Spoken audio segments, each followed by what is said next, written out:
ഈശോമിശിഹായിക്ക് സ്തുതിയായിരിക്കട്ടെ.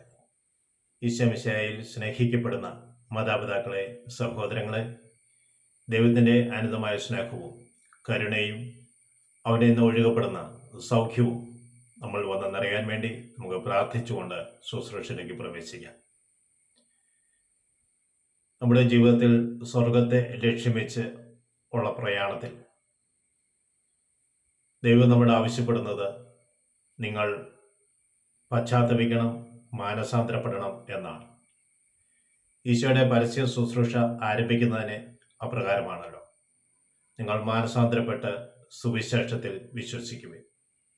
മാനസാന്തരത്തിൻ്റെ പടികൾ നമ്മൾ കണ്ടുകൊണ്ടിരുന്നു. പാപബോധമുണ്ടാകണം, പശ്ചാത്താപമുണ്ടാകണം, മാനസാന്തരമുണ്ടാകണം, ഈശോയുടെ പക്കലേക്ക് നാം ചെല്ലണം. ലൂക്കായുടെ സുവിശേഷം 15-ാം അധ്യായം 11 മുതൽ തിരുവചനത്തിൽ ധൂർത്തപുത്രന്റെ ഉപമ നമ്മൾ ശ്രദ്ധിക്കുന്നുണ്ട്. അവൻ സ്വന്തം പിതാവിൽ നിന്ന് തന്റെ അവകാശങ്ങളെല്ലാം വാങ്ങിച്ച് അവൻ ദൂരദേശത്തേക്ക് പോകുകയാണ്. അവിടെ അവൻ ധൂർത്തനായി ജീവിച്ചു.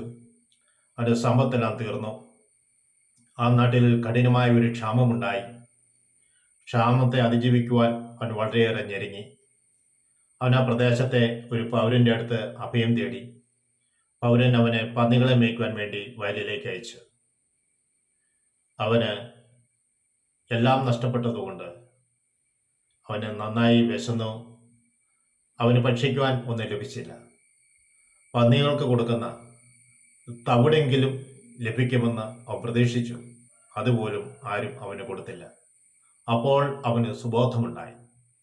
ജീവിതത്തിൽ ഞെരുക്കത്തിലായിരിക്കുമ്പോൾ, കഷ്ടതയിലായിരിക്കുമ്പോൾ സുബോധമുദിക്കാറുണ്ട്.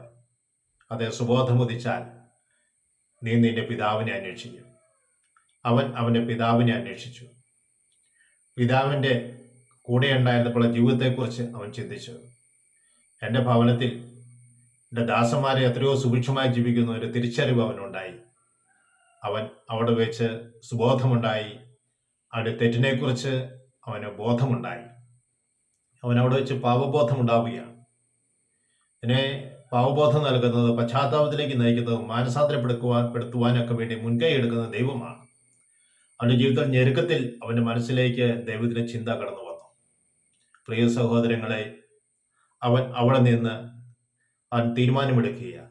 അവന് പാപബോധമുണ്ടായി. അവൻ പശ്ചാത്തപിക്കുന്നു. ആ തീരുമാനമെടുത്തു, ഞാൻ എൻ്റെ പിതാവിൻ്റെ ഭവനത്തിലേക്ക് തിരിച്ചു പോകും. അവൻ പറയുന്നുണ്ട്, ഞാൻ സ്വർഗത്തിനെതിരെയും അങ്ങേക്കെതിരെയും പാപം ചെയ്തു. സ്വർഗത്തിനെതിരെ ദൈവത്തെയാണ് ഞാൻ വേദനിപ്പിച്ചത്. ഞാൻ അങ്ങയെയാണ് വേദനിപ്പിച്ചത്. ഒരു തിരിച്ചറിവുണ്ടായി. അവൻ പിതാവിൻ്റെ സന്നിധിയിലേക്ക് ചെല്ലുകയാണ്. അവൻ പിതാവിനോട് പറയുന്നുണ്ട്, ഞാൻ അങ്ങേക്കെതിരെയും സ്വർഗത്തിനെതിരെയും പാപം ചെയ്തു പോയി. അവൻ്റെ പാപങ്ങൾ അവൻ ഏറ്റുപറയുകയാണ്. പിതാവ് അതൊന്നും ശ്രദ്ധിക്കുന്നില്ല. അവനെ സ്നേഹത്തോടു കൂടി വാരിപ്പുണരുകയാണ്. അവന് നഷ്ടപ്പെട്ടു പോയ അവകാശങ്ങളെല്ലാം തിരിച്ചു കൊടുക്കുകയാണ്. പുത്രന്റെ സ്വാതന്ത്ര്യവും പുത്രന്റെ അവകാശവും അവന് തിരിച്ചു കൊടുത്ത് അവനെ ആശ്ലേഷിക്കുകയാണ്. പാപം ചെയ്ത നമ്മൾ ദൈവസ്ഥാനത്തിലേക്ക് തിരിച്ചു ചെല്ലുമ്പോൾ നഷ്ടപ്പെട്ട ദൈവപുത്ര സ്ഥാനം അവിടെ നമുക്ക് തിരിച്ചു നൽകും. ജെറമ്യയോട് അതാണ് അവിടുന്ന് അരുളി ചെയ്തത്. ജെറമ്യ പ്രവാചന പുസ്തകം 1-ാം അധ്യായം 4 മുതൽ 18 വരെയുള്ള തിരുവചനങ്ങൾ വായിക്കണം. അവിടുന്ന് ജെറമ്യ എന്ന് പറയുന്നത് ഒരു പുരോഹിതന്റെ മകനാണ്. ദൈവം അവനെ തിരഞ്ഞെടുത്തു. അമ്മയുടെ ഉദരത്തിൽ ആയിരിക്കുന്നതിന് മുമ്പ് തന്നെ അവിടുന്ന് തിരഞ്ഞെടുത്തതാണ്. അവനെ വിശുദ്ധീകരിച്ചതാണ്. പ്രിയ സഹോദരങ്ങളെ, എന്നെയും ദൈവം തിരഞ്ഞെടുത്തിട്ടുണ്ട്. അമ്മയുടെ ഉദരത്തിൽ ആയിരിക്കുന്നതിന് മുമ്പ് തന്നെ അവിടുന്ന് എന്നെ വിശുദ്ധീകരിച്ചു. അവിടുന്ന് തിരഞ്ഞെടുത്തു. അവിടുത്തെ വചനം നമ്മുടെ നാവിലേക്ക് അവിടുന്ന് വെച്ച് തന്നിട്ടുണ്ട്. ദൈവം അവനെ കൈവിരൽ നീട്ടി ജെറമ്യയുടെ നാവിൽ സ്പർശിച്ചു. അപ്പോൾ ദൈവത്തിന്റെ വചനം അവനിലേക്ക് കുടികൊള്ളുവാൻ തുടങ്ങി. പ്രിയ സഹോദരങ്ങളെ, പാപത്തിലായിരിക്കുന്ന നമ്മൾ പാപബോധത്തോടു കൂടിയും പശ്ചാത്താപത്തോടു കൂടിയും മാനസാന്തരത്തോടു കൂടിയും ദൈവസന്നിധിയിലേക്ക് തിരിച്ചു ചെല്ലുമ്പോൾ നഷ്ടപ്പെട്ട എല്ലാ അവകാശങ്ങളും ദൈവം നമുക്ക് തിരിച്ചു തന്ന് ദൈവോത്തര സ്വാതന്ത്ര്യത്തിലേക്ക് ദൈവം നമ്മളെ നയിക്കും. നമ്മളെ സ്നേഹിക്കുന്ന ദൈവപിതാവിന്റെ പക്കലേക്ക് നമ്മുടെ കരങ്ങൾ ഉയർത്താം. ദൈവമേ, പാപിയായി എന്നെ അവിടുന്ന് സ്വീകരിക്കണമേ. അങ്ങേക്കെതിരെയും സ്വർഗത്തിനെതിരെയും ഞാൻ പാപം ചെയ്തു പോയി. ഈ പാവിയുടെ പ്രാർത്ഥന കേട്ട് സ്വീകരിക്കണമേ. ദൈവപുത്രനായി എന്നെ വീണ്ടെടുക്കണമേ. അവിടുത്തെ ആത്മാനുശക്തിയാൽ എന്നെ നയിക്കണമേ. പാപബോധവും പശ്ചാത്താപവും നൽകി പാപത്തിൽ നിന്ന് അകന്നുള്ളൊരു ജീവിതം നൽകി എന്നെ അനുഗ്രഹിക്കണമെന്ന് പ്രാർത്ഥിക്കുന്നു. ദൈവമേ, അവിടുത്തെ മകനെ പോലെ ജീവിക്കുവാൻ തക്കവിധം സ്വാതന്ത്ര്യം എൻ്റെ ഉള്ളിൽ നിന്ന് നിറയ്ക്കണമേ. എൻ്റെ മനസ്സിനേറ്റ എല്ലാ മുറിവുകളെയും നിന്റെ തിരുരക്തത്താൽ കഴുകി വിശദീകരിക്കണമേ. എൻ്റെ മുറിവുകളെല്ലാം അവിടുത്തെ തിരുമുറിവുകളിലേക്ക് ഞാൻ ചേർത്ത് വെക്കുന്നു.